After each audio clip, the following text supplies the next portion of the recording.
This is the SuperLift 2.5-inch suspension coil spacer lift kit with the Bilstein Shocks, and it is available for all 2019 and newer four-wheel drive Ram 1500s, excluding the TRX and the RHO. Now, you should be checking out the SuperLift kit if you'd like to lift your newer Ram 2.5 inches to make way for a 33 or even a 35-inch tire on a mild offset. Now, in addition to making way for a bigger set of meats, the SuperLift kit will also greatly improve your ride quality both on and off-road, thanks to the inclusion of the very popular, almost iconic Bilstein 5100 series dampers, both front and rear.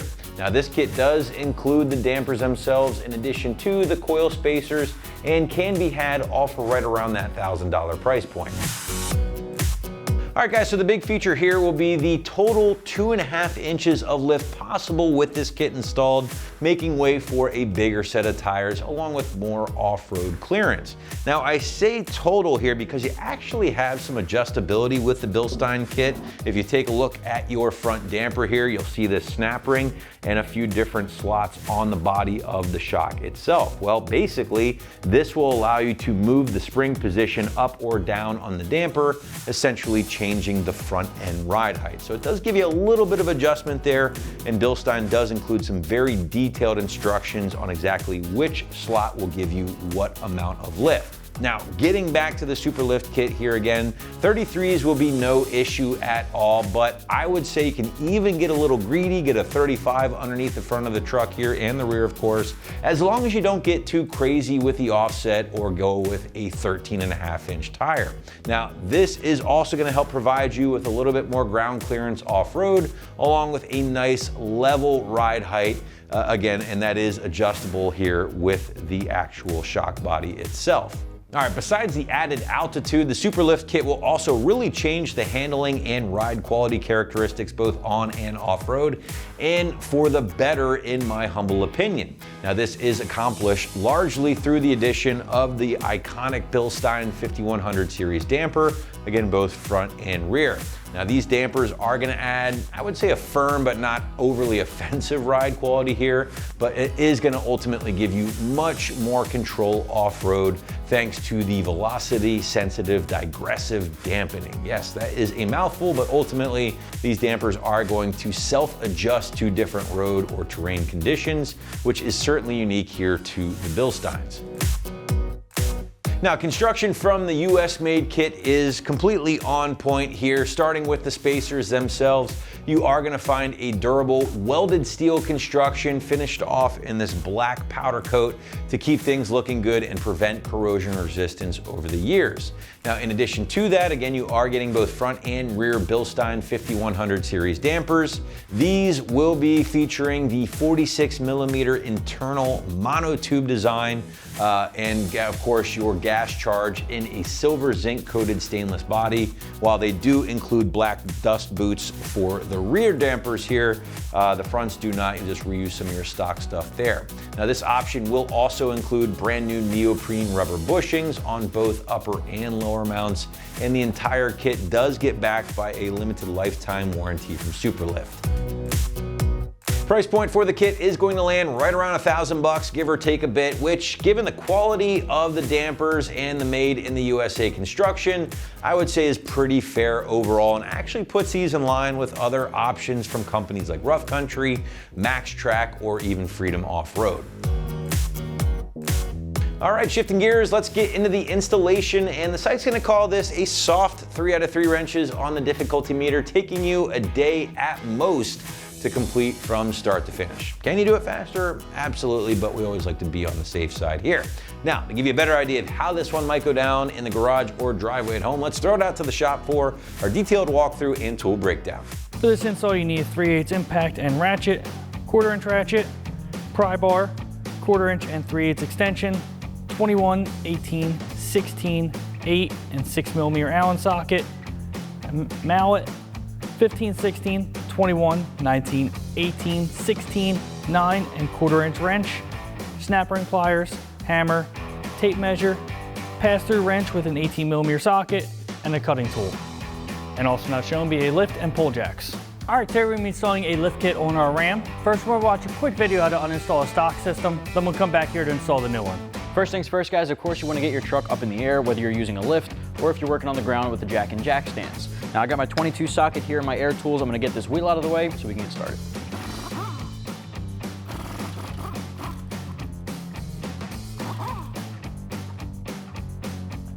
First thing we're gonna do with the wheel out of the way is disconnect a couple of ABS line clips. That way, when we're lowering down our entire spindle, it's not putting extra pressure on our brake lines. Now, this line here, the ABS line and the brake line are connected. So we're gonna pull back on this plastic clip to disconnect and slide those guys out. Follow the ABS line up and it's connected to the upper control arm. We're gonna wiggle that guy back and forth to disconnect it. Follow it back down to the spindle and there's one more to pull out. All right, now on the back of the spindle, you'll see this metal clip. It's more of an S-shaped. We're just gonna wiggle this rubber grommet out of that. And now you can see this whole thing's loose and has a lot of slack. Next step, we're gonna pick up our 21mm deep socket and we're gonna loosen it and remove the nut holding on our tie rod end. Now what I like to do is once I have that nut off, pull the tie rod end out, and I like to put the nut back on just so we don't lose it.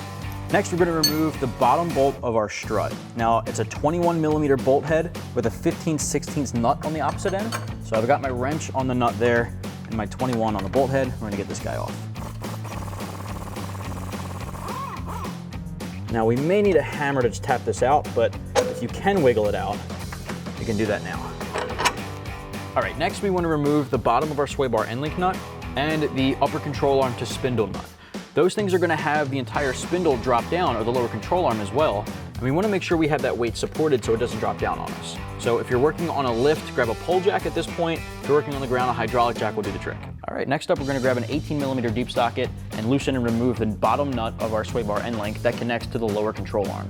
Now in theory, you could remove the top portion that connects to the sway bar, but I find it easier to do it this way just because there's a lot more room to work with and I can get an impact gun on here. So now we can take the 18 and remove it. With this out of the way, when we go to lower this thing down, the sway bar won't stop it from going as low as we need it. All right, so next we want to tackle the upper control arm to the spindle bolt. Now when we're trying to loosen it, this is going to rotate back and forth. In order to keep it from doing that, to make our lives easier, I'm just going to take this nut off and put our tie rod end back on. Now we don't have to tighten it down, but that'll keep it from moving around too much and help us out. With your lower control arm still supported, grab a 13/16 wrench or a 21, and you're going to go in here and break this upper control arm to spindle nut loose. We have this loose. I'm gonna bring the nut down to a couple of the last threads. We're not gonna completely remove the nut just yet. As you can see, the spindle is still attached to the upper control arm. We need to grab a hammer and break this guy loose so it'll jolt free. If you completely remove this nut, that'll break free and it'll drop down. So this is gonna help catch it. And then we'll come back and remove it. So we're gonna grab a hammer and tap on the actual spindle. You don't wanna hit the upper control arm. You don't wanna risk damaging the bushing. So we're gonna hit this side right here on the spindle.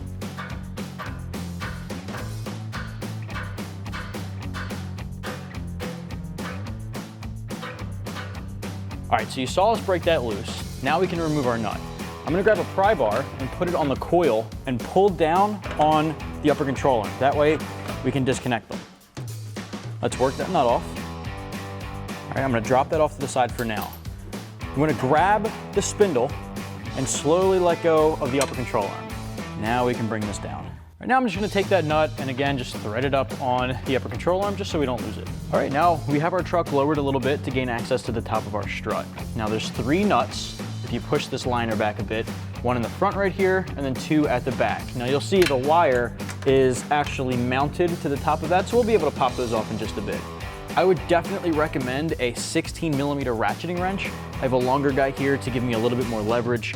This is gonna make life a lot easier just ratcheting back and forth. Otherwise, you can use a regular wrench or a ratchet and socket if you can get it in there. So let's get these 3 nuts off.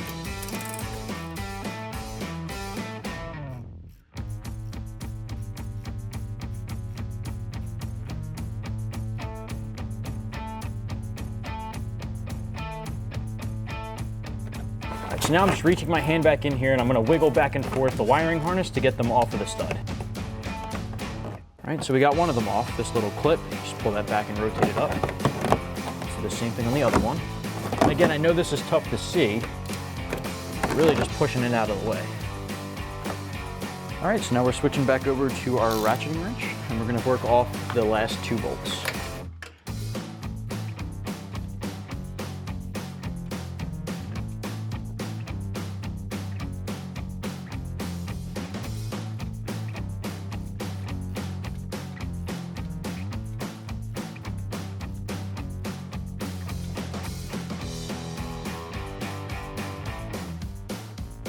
All right, at this point, the strut is loose. We just have to get it out of position. So in order to do that, I'm gonna push down on the entire spindle lower control arm assembly, lift this guy up, and pop it out.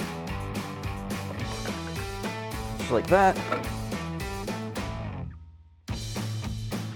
All right, first thing we're gonna do is we're gonna get our vehicle supported, get some pull jacks under the axle to support the weight, and then we just need to take out our bolt for our track bar on our driver's side. So we're gonna grab our impact and 21mm socket and take that out. All right, now we're gonna come to our rear sway bar link. We're gonna take our upper bolt out for our mount. So we're gonna grab our impact and 16mm socket and take that out.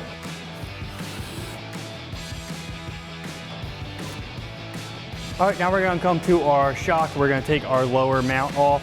So we have our bolt here. We're gonna take a 21mm wrench and our impact and 21mm socket and take that off.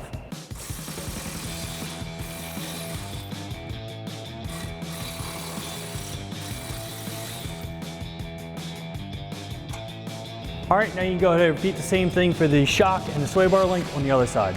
All right, now that we have everything disconnected, what we're gonna do is we're just gonna evenly lower the rear axle so we can get our springs out. You just wanna keep an eye on your brake lines and all of your other harnesses and hoses along the axle. Just make sure you're not pulling on anything. If we need to, we'll disconnect some attach points if we need to.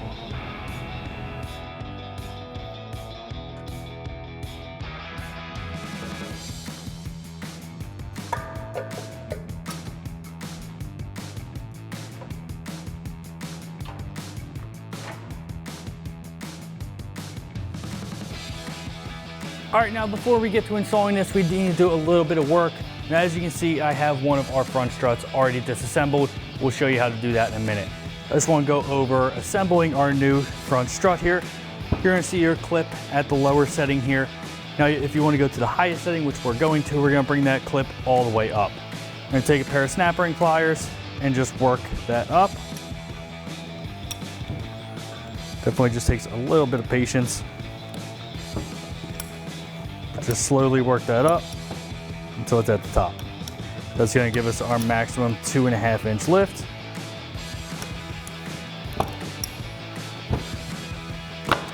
Now our spring seat is gonna sit like so and sit right on that clip. You'll see us be able to rotate so we can get that on. And then we have our cap, which is gonna go on after. Now you still can make adjustments. You just lift that up if you want and bring that down. We're gonna put this on, just grab a dead blow hammer, just tap it on all the way around. And then we just have our bump stop, which we already took off, which we spoke about, and just slide that over. We have our top nut that comes with it. We'll get that on after. Set this aside. Now we're going to be reusing our factory top mount and boot here. Now the boot, you'll see, we have our top spring mount that is separate, and then our boot. Now, if you go to the highest setting, we're actually gonna need to modify this. If you go to the setting below it, space 6, you don't need to modify this. Since we're going to the highest, you're gonna need a tape measure. You're gonna cut till there's about 1.25 inches left on this. So you grab a cutting tool, a knife, or whatever, and cut this. We're not gonna permanently modify ours. We're just gonna toss this to the sides, not reuse this. It's definitely not the best functionality, but you want to make sure that you cut this if you need to and reinstall it. Make sure nothing gets in there. Like I said, we're just going to toss it on the side and reuse our factory spring mount like so, and just assemble it on our spring compressor. Now let's get to our spring compressor. We'll show you how to disassemble this one and assemble it onto our new shock. All right, so as you can see here, I have our front strut set up on our spring compressor. I have our tension off. This will be the bottom be able to spin. I'm gonna take a pass-through tool with a 19mm wrench, get that on our top nut, and then I have a 1/4-inch ratchet with an 8mm socket to hold the center from spinning.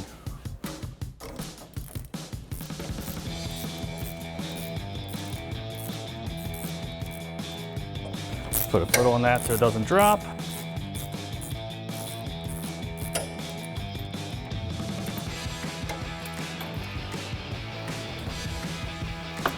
grab our strut, remove our bump stop, take our nut out, and remove tension off our spring so we can get our top hat off.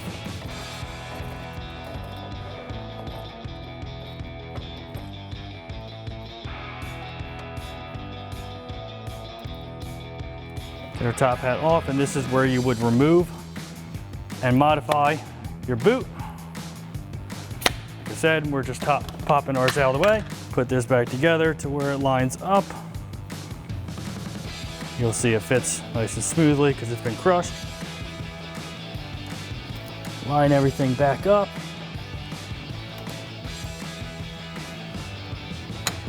And then we can go ahead and compress our spring back down.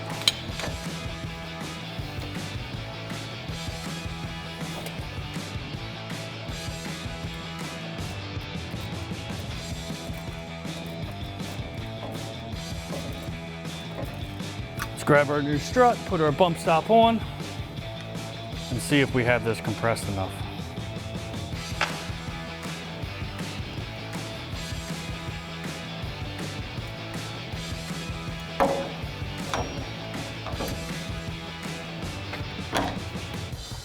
Looks like we might have enough to catch a couple threads.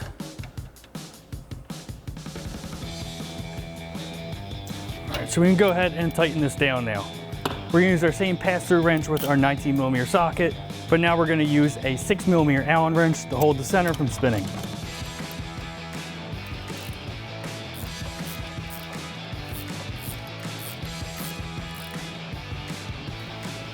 Make sure your spring is set all the way on the bottom there.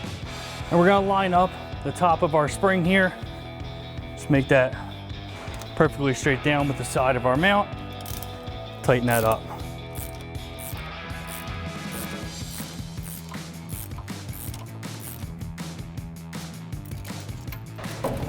Release our tension. You can go ahead and repeat the same process with your other strut. So we got our strut here, and we're gonna get this in place. We're gonna line up our top studs. Go ahead and get those top 3 nuts threaded on. Just to help hold this up so we can get our lower bolt located in.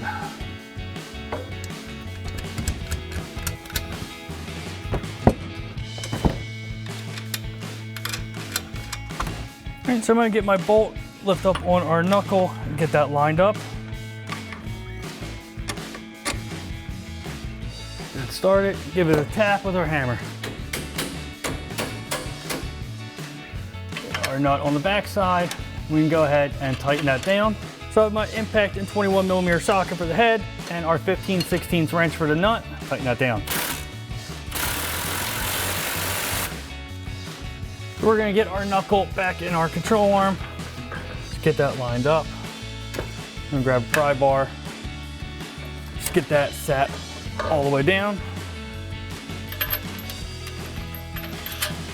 So we can go ahead and grab our 21mm wrench and tighten that down. I'm gonna leave my pry bar here just to help keep tension on it, keep it from spinning.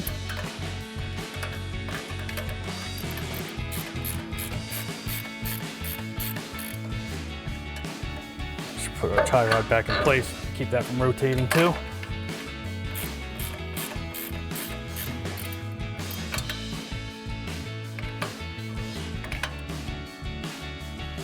Next, we'll tighten our top 3 strut mount bolts. So we grab our 16mm ratcheting wrench, tighten those down.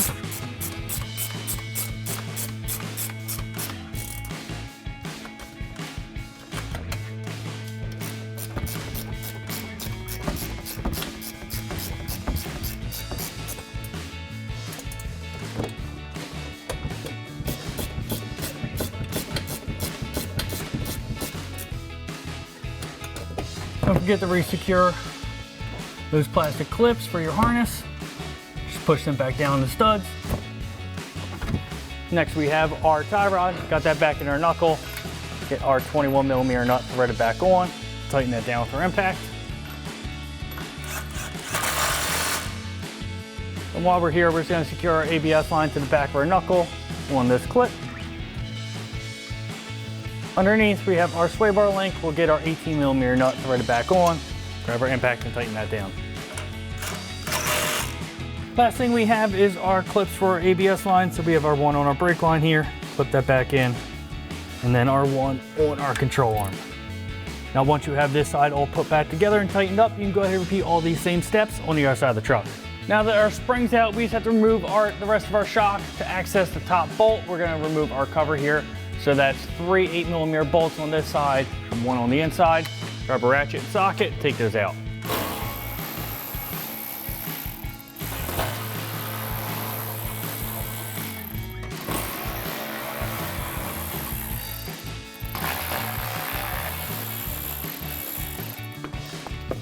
Take that out of the way. You'll see we have access to the top nut. So to take our top nut off, we're gonna have our 18mm ratcheting wrench.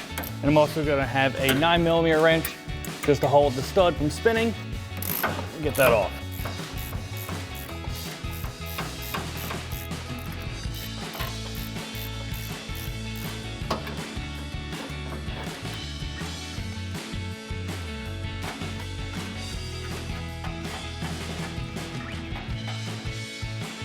Get this out of the way and remove our plates and bushings. So we're gonna start assembling our shock here. We're gonna put one of our plates on, and then we have a sleeve that's gonna go through our bushings here. This is gonna be our bottom bushing. Make sure it faces up so it sits in that recess. May just take a little bit of effort to get that down over the sleeve. And we're gonna go ahead and get this up in place. And we have another bushing and then our top plate. I get this kind of in place first.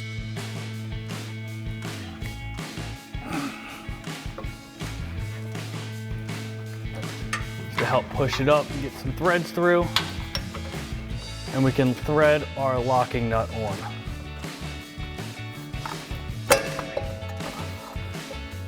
Now to tighten it, we're going to use our 19mm ratcheting wrench, and then I have a 6mm Allen socket with a 1/4 wrench to hold it. There's not a lot of room in between here and the bed, so it's just going to be a little awkward, but just use a little bit problem solving.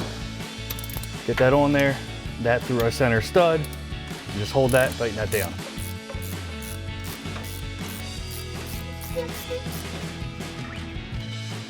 All right, so now since we're done up in that area, we're gonna put our cover back in place.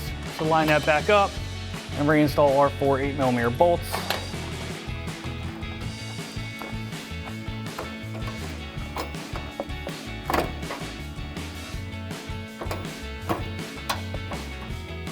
We're gonna grab our ratchet and socket and tighten those down.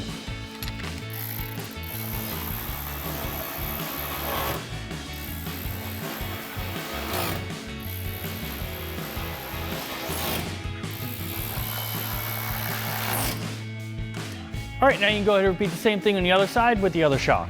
So now we need to put our spring spacer in that will go up the top. We have our isolator already taken out. We have one of our bolts, you'll see has a square cutout, so it locks into this groove in here. We're gonna take our non-washer nut, thread that on. This is gonna be used to basically lock the bolt in place and a spacer. Grab your spring spacer, get that over our stud, and then we're gonna thread our washer nut on. Now spring tension will hold this in place. This is basically just to locate it. We're gonna grab our impact extension and 16mm socket and tighten that down. So we're gonna reinstall our spring with our isolator. We're gonna get that around our spacer up top. Basically just push this up around our axle, tap that in place. Go ahead and do the same thing on the other side, then we can go ahead and get our axle back up and everything bolted up. All right, as we're bringing our springs back up, you'll see that your track bar lines up. We're just gonna get that in so we don't have to fight with that later. Get our capture nut on the back. And go ahead and grab our impact 21mm socket and tighten that down. So we have our axle jacked up enough to get our shock mount lined up. Get our bolt through, thread on our nut. Grab our impact 21mm socket and 21mm wrench and tighten that down. We have our sway bar link bolt that's lined up, so we'll go ahead and thread that in.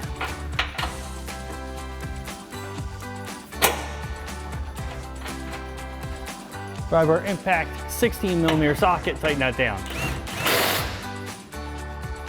Now once you have this side all tightened up, you can go ahead and repeat all those same steps for the other side of the truck. And that wraps up our install of our SuperLift 2.5-inch suspension coil spacer lift kit with Bilstein Shocks for our 2019 and newer 4-wheel drive Ram 1500, excluding the RHO and TRX. And remember, for everything Ram, keep it right here at AmericanTrucks.com.